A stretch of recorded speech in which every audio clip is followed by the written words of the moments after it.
Ever noticed how some people stay completely unshaken while everyone else is losing their minds? They're not built differently. They just understand something about how emotions actually work. Your body is designed to process anger in exactly 90 seconds. The stress hormones surge through your system, do their thing, and naturally flush out. But here's what we do instead. We grab onto that anger and feed it. We replay what happened. We imagine what we should have said. When someone disrespects you, your body reacts. Chemicals flood in. Your heart races. Your muscles tense. That's normal. That's biology. But 90 seconds later, that wave would pass completely if you'd let it. Nobody controls you but you. We say people make us angry, as if other humans have remote controls to our emotional state. But think about it. The same comment that destroys your mood barely registers with someone else. The difference isn't the comment. It's what that comment connects to inside you. Every time you blame someone else for how you feel, you're handing them your power. When you react instantly to their words, you're letting them write your story. That critical remark from your colleague, it only lands because it echoes something you already fear about yourself. They're not creating your emotion, they're activating something already there. This actually good news, because if your reactions come from inside you, that means you have full access to change them. You're not waiting for the world to behave differently. You're taking back the controls. The strongest people you know aren't the ones who never get triggered. They're the ones who understand their triggers so well that they can see them coming and choose a different path. What anger is actually protecting. Anger isn't the primary emotion.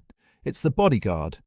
When you snap at someone, anger is actually defending something more vulnerable underneath.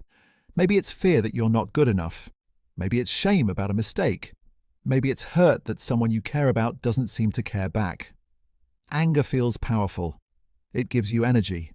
It makes you feel in control when really you're feeling helpless. So your system volunteers anger to cover up the softer, scarier feelings. Your partner forgets something important to you and you explode. But the explosion isn't really about their memory, it's about the fear underneath. Do I matter to them? Am I important? Those questions feel too vulnerable to ask, so anger steps in as the spokesperson. When you start recognizing what anger is protecting, everything changes. You stop fighting the surface battle and address what's actually happening. The space between stimulus and response. There's a gap. It exists between what happens to you and how you respond. In that microsecond, you have options. You can react from habit, or you can respond from intention. This space is where your freedom lives. Someone sends a message that irritates you. Your first instinct is to fire back immediately. But right there, before you hit send, there's a pause point. In that pause, you can ask yourself one question.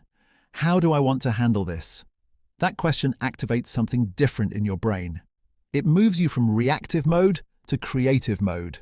Suddenly, you're not a victim of circumstances. You're an architect of your experience. Finding this space takes practice. Start by simply noticing it exists. When something triggers you, see if you can catch that split second before you react. Just noticing it makes it grow bigger. Soon, that microsecond becomes a full second. Then 5 seconds. Then you're someone who naturally pauses before responding. The people who never seem rattled, they live in that space. Becoming the witness. Imagine being able to watch your emotions without being swept away by them.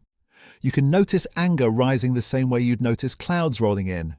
You observe it, but you don't become it. This is the skill that changes everything. Inside you is a part that can witness your experience without being consumed by it. It's the part that can think, I'm noticing frustration appearing right now, instead of I'm so frustrated. That small shift creates massive distance. When someone says something that normally sets you off, activate this witness part. Oh, there's that defensive feeling coming up.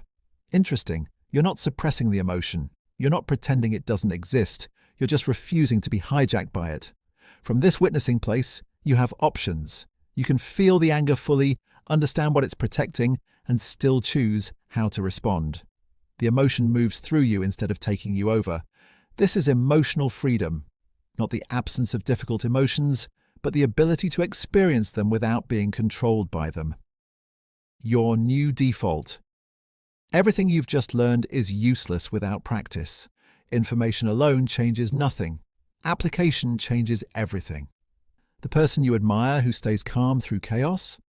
They weren't born that way. They practiced these exact skills until they became automatic. The next 90 seconds are yours. What you do with them is your choice.